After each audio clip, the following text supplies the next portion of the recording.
The last few days have been filled with speculation about what is happening at Microsoft and what could happen in the future. One person claiming to have insider info has discussed that the situation is far from over and that we should expect more, like what we've experienced and learned over the last few days. Jez Corden also commented on the situation, saying Microsoft CFO Amy Hood has given Xbox an utterly unrealistic financial requirement that is going to continue hurting the division. This isn't over. Tom Warren disagrees, but the fact of the matter is we have other people claiming the same thing and that this is far from over.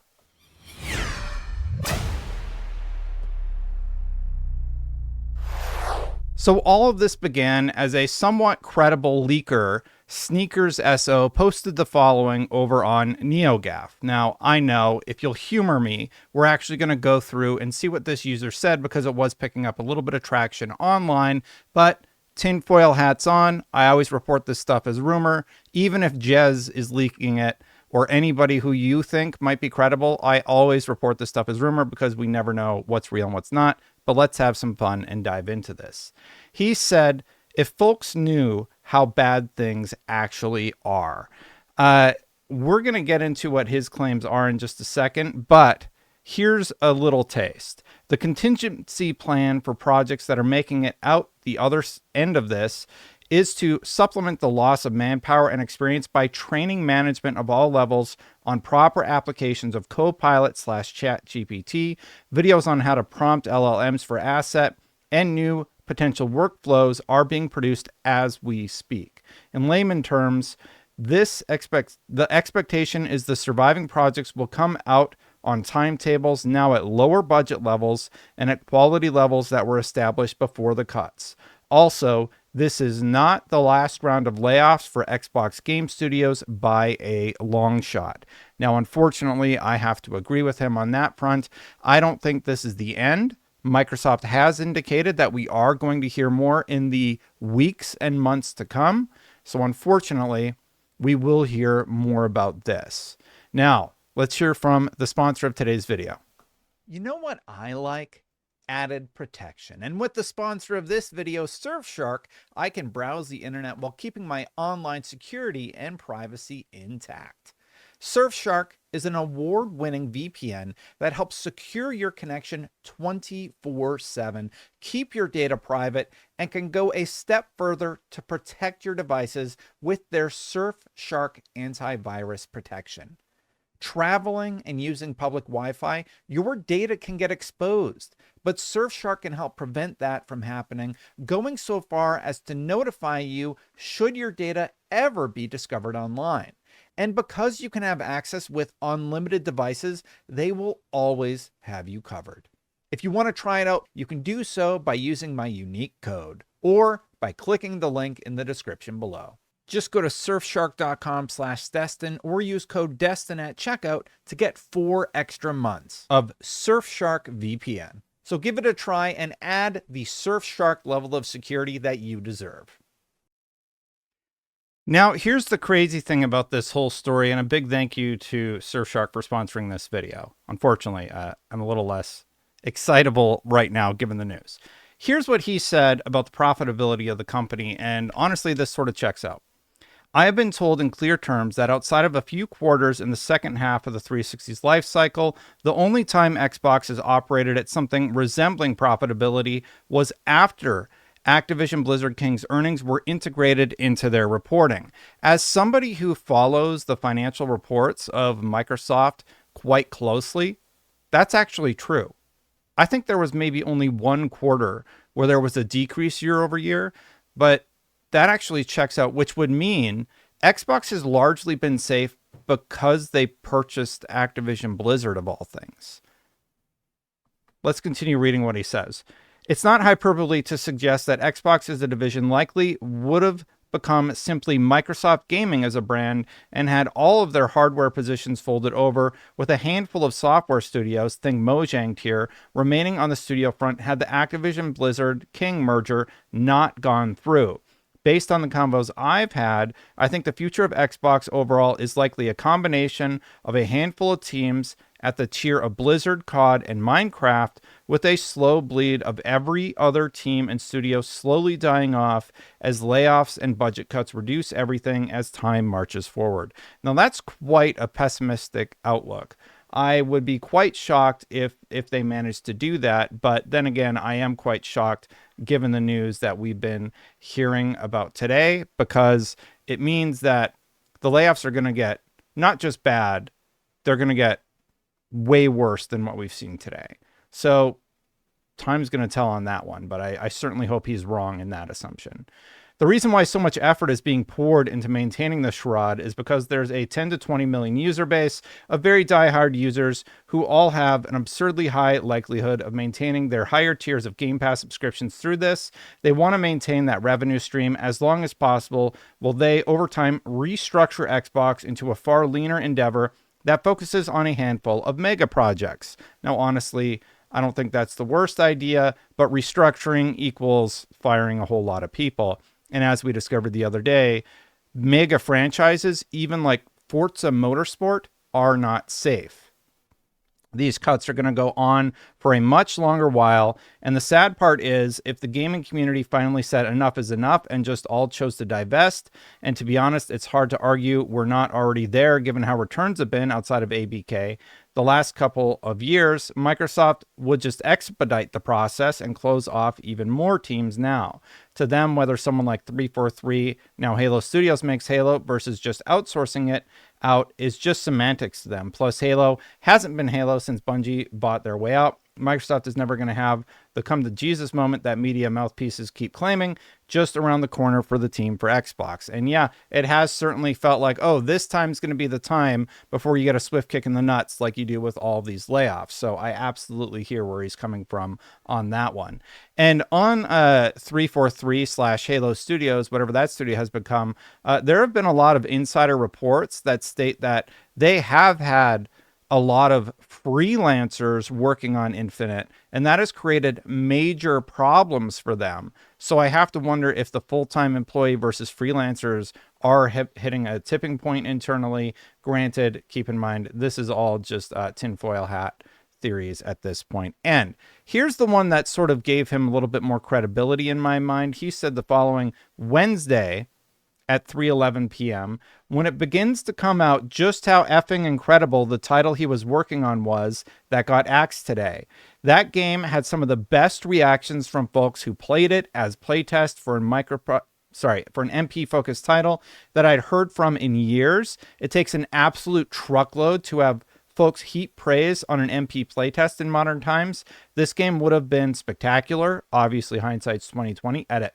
Typically, in situations where publicly known games get canceled, there's this sense in the fan base of the timing we didn't get might have been so incredible, and finger pointing among execs who just didn't get it, FOMO and all that. Well, this is one of the canceled games that, by literally every account, sounded like it would have been a slam dunk in literally every sense. Feels like I should make an edit to clarify a little further. So, when did he post that? He posted that Wednesday at 3:11 p.m. You know what came out the next day from Jason Schreier? Xbox executives were blown away by an upcoming game, then they canceled it. So that added a lot of credibility to the things that he had said thus far. And this person who has been leaking stuff, I actually looked him up. He had made some predictions before about Xbox games being ported, and he said that the console wars were over in 2023. He said all of them. I know of several high-profile Bethesda titles whose port work started up a few months ago. I also have some knowledge on ABK in general. Not a single project that was in dev or that had gotten an initial approval to have an exploratory milestone achieved has had a single discussion on exclusivity. I also know of several titles that fall squarely under Xbox Game Studios, titles that have yet to be announced, that now are doing PlayStation, Xbox, Switch 2 development. The console wars are basically over. The public doesn't know it yet. That was in 2023. So that was before Indiana Jones was announced as coming to PlayStation. That might have even been before they announced the 4 games. And this same person also claims that, Phil was against releasing on other platforms, and that basically we should expect Halo and everything else to eventually make their way to PlayStation, something that at this point, and in my interview with Phil in January, he seemed to indicate that there are no more red lines.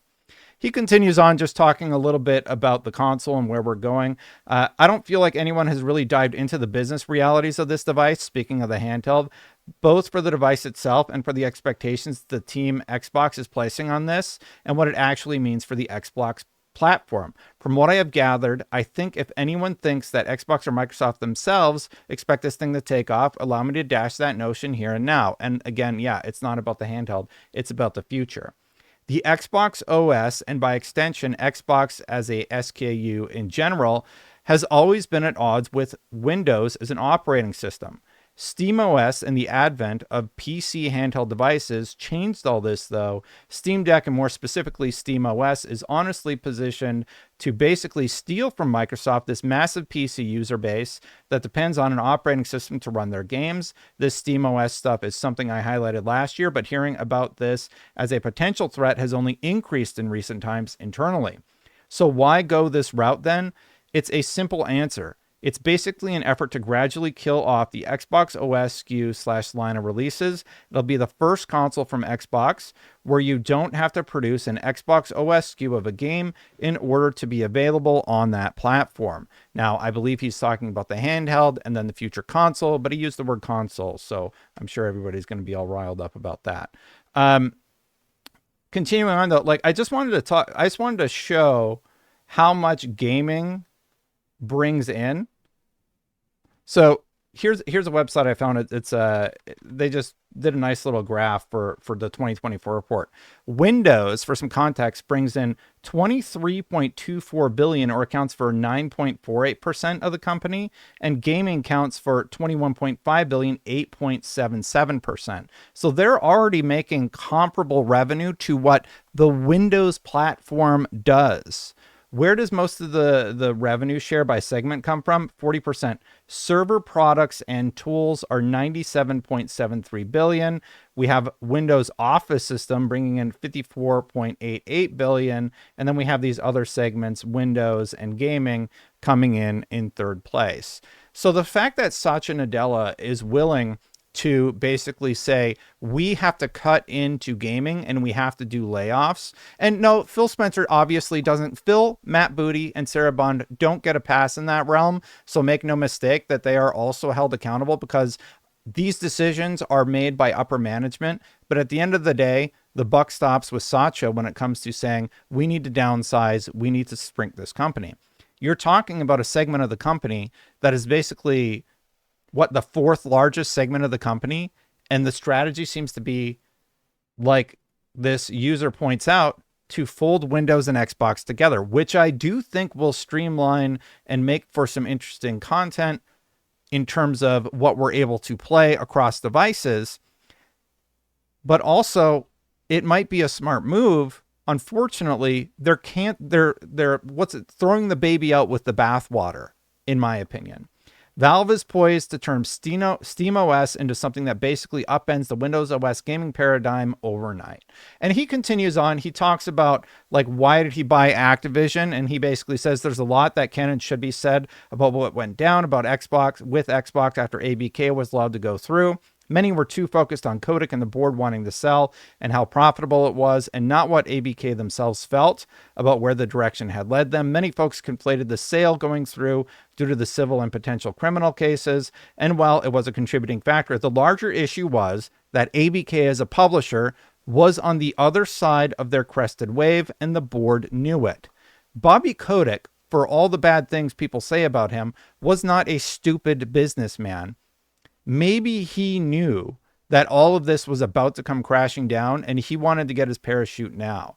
So the adding factors of everything else, I don't think he's that far off with his assumption that this is going to happen. This was going to happen. There are a lot more threads where he goes into, the fact that he thinks the Western market is going to go through a very tumultuous time.